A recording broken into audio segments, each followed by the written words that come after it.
بداية من شهر ابريل 2026 والافلام الحلوة هتنزل علينا زي المطر، وده لان السنة دي غير اي سنة في انتاجات هوليوود. فاهلا بيك في اون سبوت بالعربي. النهاردة هقولك على اهم الافلام المنتظرة في 2026 وما ينفعش تفوتها في السينما. بس في البداية ما تنساش تعمل لنا لايك وسبسكرايب على قناة تيل بلوت. ركز بقى معايا كده ويلا بينا نبتدي. سبايدر مان براند نيو داي.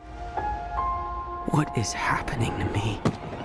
أخيراً سبايدر مان راجع، بس رجوعه هيكون درامي شوية المرة دي. ولو أنت مارفل فان أصيل أكيد هتكون عارف إيه اللي حصل لسبايدر مان في آخر جزء ليه. بس خلينا أفكرك، هو اضطر يدفع ثمن إنقاذه للعالم بإنه وافق إن كل اللي حواليه ينسوه. ومن هنا هتيجي قصة فيلمنا واللي هنشوف فيه تطور رهيب، مش بس لشخصية بيتر باركر وإنما كمان لسبايدر مان اللي هيحصل له تغيرات جسدية زي بالظبط اللي بتحصل للعنكبوت مع تقدم العمر. يعني هتشوف سبايدر مان بشكل مختلف تماما. الفيلم هينزل في السينمات يوم 31 يوليو ومتوقع له نجاح كبير في البوكس اوفيس الامريكي والعالمي.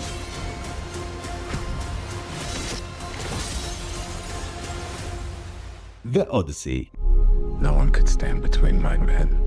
ملحمة سينمائية أسطورية، ملحمة بجد مش بتاعة اللي ما يتسمى. القصة بتحكي عن رحلة أوديسيوس البطل اليوناني في رجوعه لبلده بعد حرب طروادة، ورحلته اللي بيشوف فيها مخلوقات غريبة وساعات مرعبة. الفيلم للعبقري كريستوفر نولان. أما أبطال الفيلم من أهم الحاجات اللي ممكن تتحمس للفيلم علشانها، بص عندك مات ديمون، توم هولاند، آن هاثواي، روبرت باتسون، زينديا وتشارلي ثيرون. يعني نجوم صف أول أكتر من اللي بيحضروا أي مهرجان. الفيلم متوقع صدوره في 17 يوليو، يعني تقريبا هيكون منافس بقوة لسبايدر مان. قول لنا في الكومنتات لو قدامك الفيلمين وهتختار واحد بس، هتختار مين فيهم؟ Promise me you will come back. What if I can't?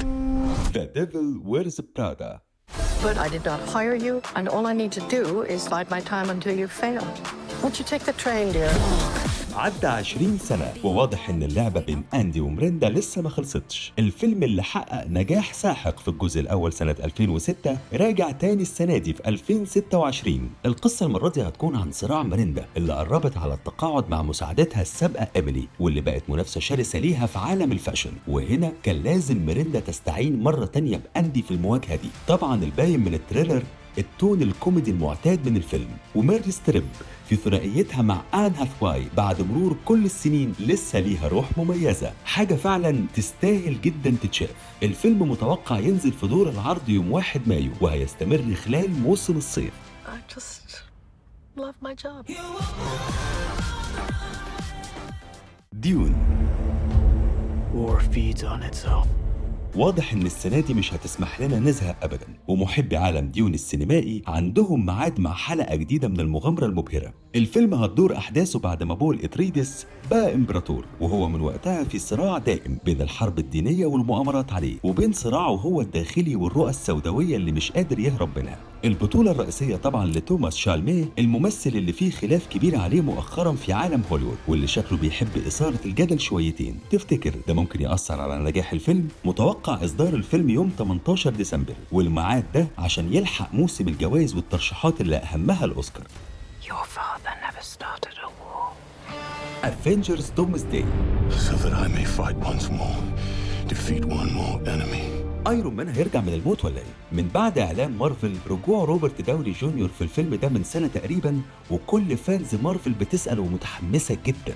لكن لحظه واحده يا شباب، وطوا صوت الزغاريد كده شويه. مارفل اعلنوا رجوعه في دور دكتور دوم، مش ايرون مان نفسه. مش مشكله، المهم ان اخيرا وبعد سنين من اند جيم بيجي فيلم افنجرز الجمهور مستنيه بجد ومتحمسين له من قبل عرضه بشهور، ومن المقرر عرضه في 18 ديسمبر. بس هو لسه في مرحله البوست برودكشن اللي بتاخد وقتها عشان الجرافيكس المعقد جدا بتاعها، يعني ممكن يتاخر اكتر.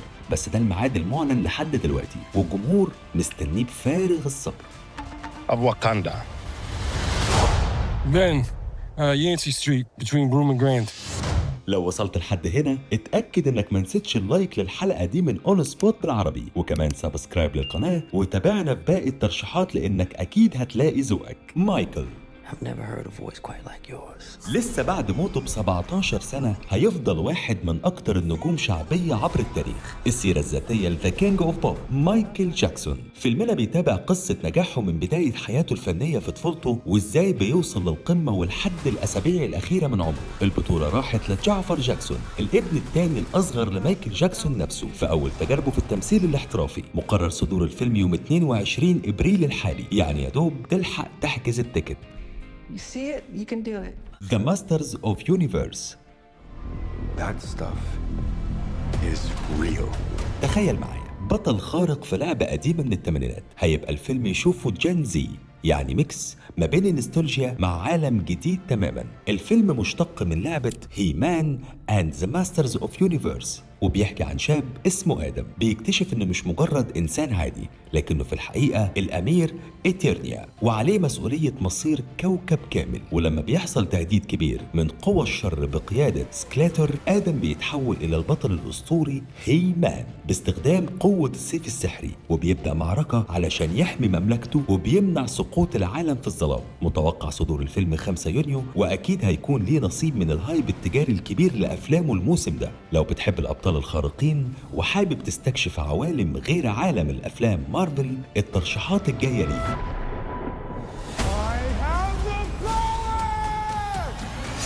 سوبر جيرل.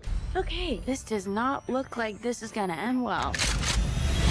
For you guys. أذكى حركة عملتها دي سي من فترة طويلة، بطلة خارقة من عيلة سوبرمان بعد ظهورها لأول مرة في المشهد الأخير من أحدث أفلام سوبرمان. كل فانز دي سي قعدوا مستنيينها سنة كاملة لحد ما أخيرا هنشوف ميلي ألاكوك كبطلة خارقة في عالم دي سي بعد دورها المبهر في هاوس أوف دراجون. فيلمنا فيه إعادة تقديم لشخصية سوبر جيرل أو كارا كور الموجودة في الكوميكس، اللي هنتابع سفرها في المجرة في مهمة انتقام.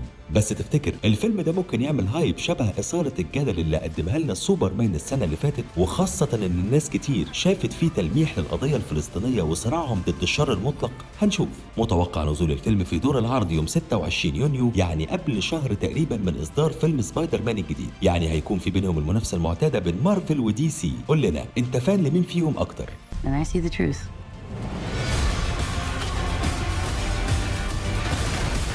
مورتال كومبات. You wanna know my power? I am Johnny Cage. اللعبة اللي قلبت عالم الجيمنج دلوقتي هتقلب السينما. الفيلم هو جزء تاني من عالم سينمائي مشتق من لعبة مورتال كومبات اللي كلنا طبعا عارفينها. صدر الجزء الأول في 2021، وهنا بنكمل الأحداث. بطل الفيلم هو اللي جذب شعبية كبيرة خاصة بعد مسلسل ذا بويز. بيظهر دلوقتي في شخصية جوني كيج، البطل الأهم في السلسلة والبشر الوحيد اللي بيدخل صراع ومعركة نهائية ضد شاو خان الشرير لإنهاء حكمه المظلم اللي بيهدد وجود الأرض. متوقع صدور الفيلم في 15 مايو عشان يلحق موسم الصيف وأفلامه التجارية اللي بيستمتع بيها جزء كبير من الجمهور. ذا سوبر ماريو جالاكسي. ارجع بالزمن ده ورا شويه وشغل خيال الطفوله. سوبر ماريو راجع وبيستكشف الفضاء. الفيلم بيكمل عالم ماريو في مغامره جديده. ماريو وبرنسس بيتش بيتجهوا للمجره في رحله فضائيه ضخمه، وبيواجهوا تحديات مختلفه مع عوالم كونيه غريبه ومعارك ممتعه من بتاعه زمان. الفيلم بيجمع بين الاكشن الخفيف والكوميديا اللي عودنا عليها عالم ماريو، وطبعا الفيلم هيكون جذاب جدا للاطفال. ميعاد اصداره كان يوم 1 ابريل، وتقدروا تلحقوه في السينمات دلوقتي في خروجه عائليه لطيفه من دلوقتي.